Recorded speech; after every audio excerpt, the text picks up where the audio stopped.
Okay, let's do this!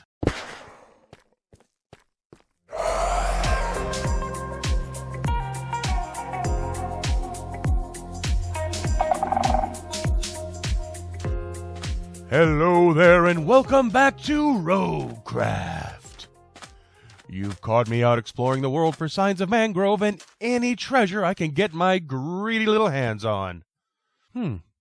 I'm beginning to think the chest might just be under this lone block of sand. What do you think? Let's find out. Well, what do you know? Wouldn't it be nice if they could all be that easy?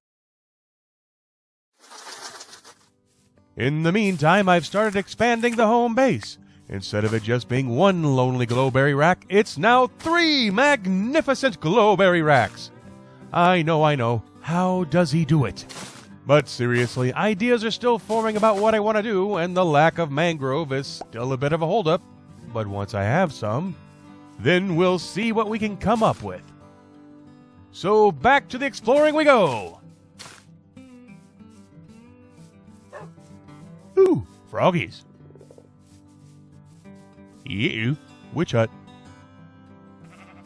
Whoa! It's a legend plays in its natural habitat. Truly a rare sighting. More dripstone caves.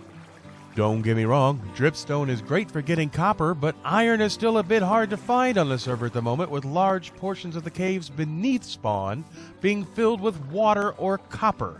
If we were looking for copper, this seed would be pure heaven. Our friend BB is working on an iron farm, so he'll probably be getting plenty of diamonds from me in the near future.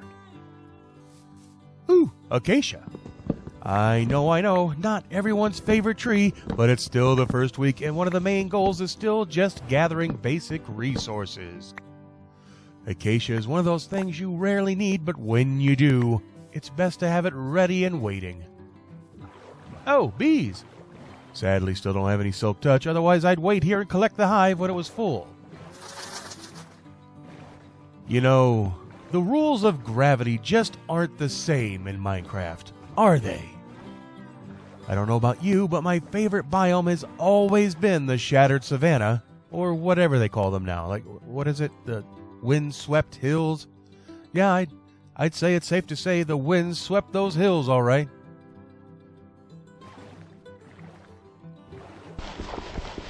You know, I'm starting to think I may have an addiction. A treasure hunting addiction. And I'm fine with it.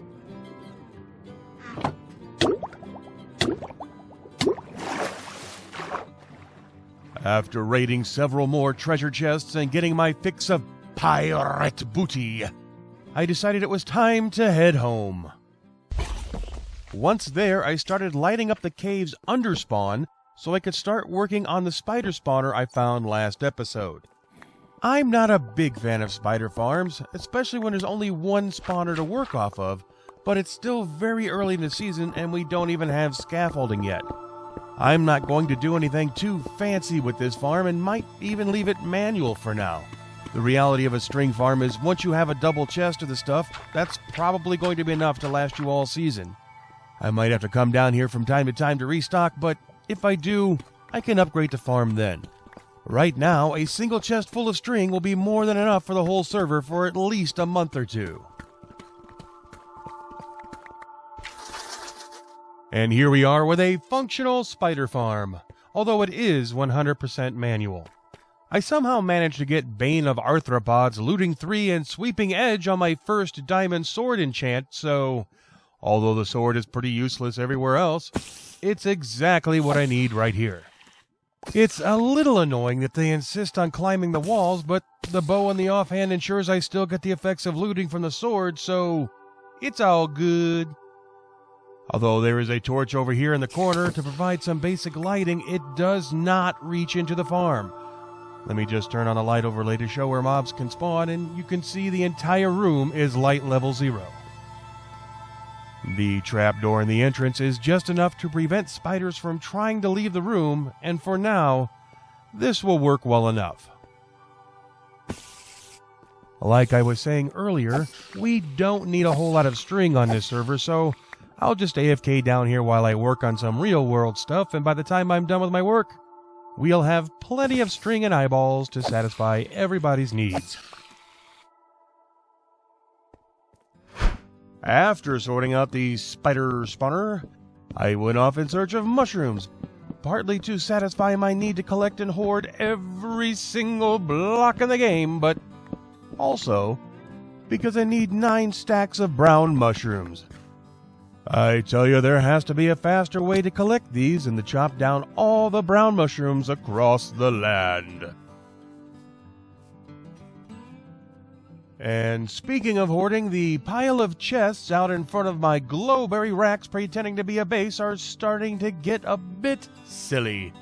Before I bring home even more things to hoard, I really need to get the storage area of my base sorted out. Still don't know what I'm going to do upstairs, but I do know that the storage area will be down here some way, somehow. The plan is to still try and fit everything in a sort of one-chunk area, but it does seem somehow strange that while I'm working on a solution to all the blocks I've collected, that I would choose one that involved collecting more blocks while doing it. Sometimes, me brain no work good. Many trips up and down the stairs later, and we now have a wall of floating chests. They're floating at the moment, as I know I will be replacing the floor with something in the very near future. But like all my builds, my plans have gone as far as something. Hey Gragore, what are you building over there? Something? Okay. And now that I have Silk Touch, I moved a beehive out back of the base, and because bees are so notoriously bad at staying away from water, I implemented this tried and true method of keeping the bees safe and at their hive. It never fails. And as you can see by the trees out in front of the base, we have mangrove. Mangrove! One thing I have decided about the base is that the top level will be a sort of open build that takes advantage of the sunsets we can see here. Or the sunsets we would see here if I hadn't planted the mangrove trees right where they block it. But don't you worry, those will be coming down soon enough. It's the start of day 5 on the server, and I find myself needing to scratch that nether itch. No, not that nether itch. The nether itch I'm referring to is the one that comes from needing to be in the nether and exploring.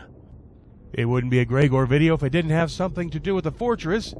Sadly, no one has been able to make a bridge to the fortress yet, so it's time for a bridging over certain death collage. Bridging, in the nether bridging. Shift pressed down to keep my life. Oh, by the way, if you ever find yourself needing to build long bridges, try and place blocks at a 45-degree angle like this. You travel much faster than you normally would simply walking backwards. I don't know why it's faster, it just is. Speaking of faster, I can't wait to get my hands on some fast sneak and try this to see what the difference in speed is. You know, I knew this fortress was far away from spawn, but, I mean, come on already. Are we there yet? Okay, I can finally see the fortress below me. Now, how do I get down there from here? Mistakes may have been made. After many bumps, bruises, and collapsed ankles, we have finally made it down into the fortress. Sadly, my cameraman, Bob, forgot to record the harrowing journey that included many trials and tribulations that were involved in the mad descent into this virtual hellscape that is the Nether Fortress. Sorry. It was definitely much more involved than a quick prayer to the gods above while jumping down from a great height. My ranting about Bob's camera-related incompetence aside, Sorry. we were lucky enough to get a welly skull from the very first welly we killed. Certainly a moment we all wish we could look back on with pride. Sorry. But let's put all that behind us, as it seems like we may have really lucked out with the fortress we found. Not only is the vast majority of it inside a soul sand valley, it's also on top of a massive lava lake. It will take a lot more exploring, but this looks like a better location than we had on Season 2 or Season 3. Fingers crossed we'll manage to survive long enough to figure out where the best location for a future farm is at.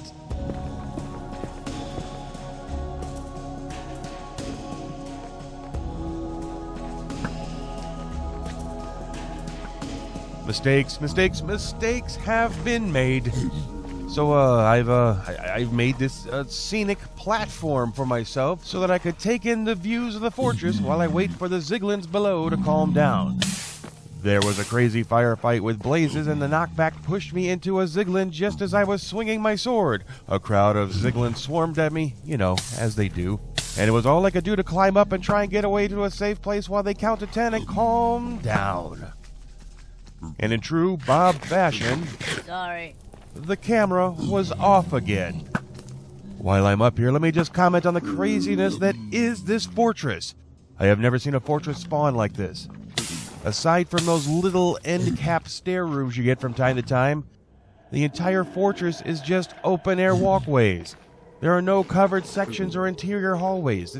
This leads to every blaze for miles around seeing you and taking pot shots at you the entire time you're here.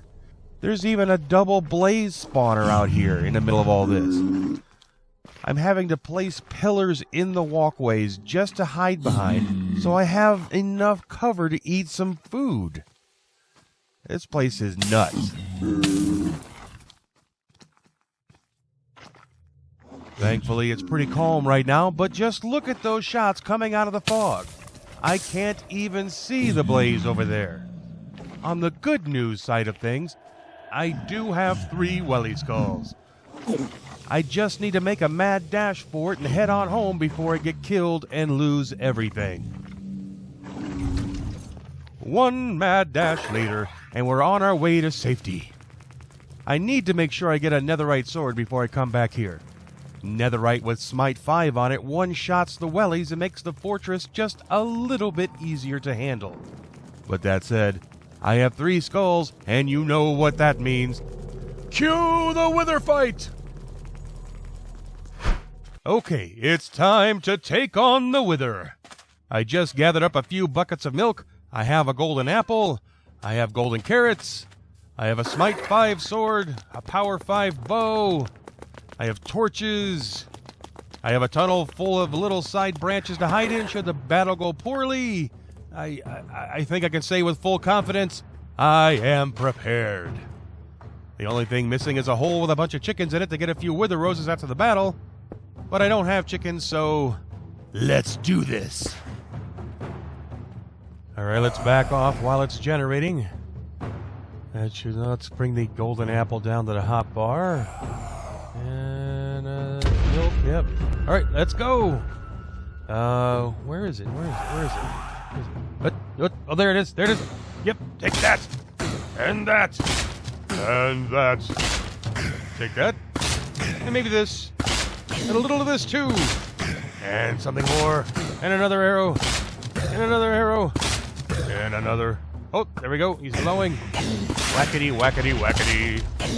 Whackety, whackety, whack. Whack, whack. And we're done. Well, that was anticlimactic. Ah, well, it's better to be overprepared and have an easy fight than come down here all cocky and have my butt handed to me, right? And there's what it's all been about, my friends. We has beacon.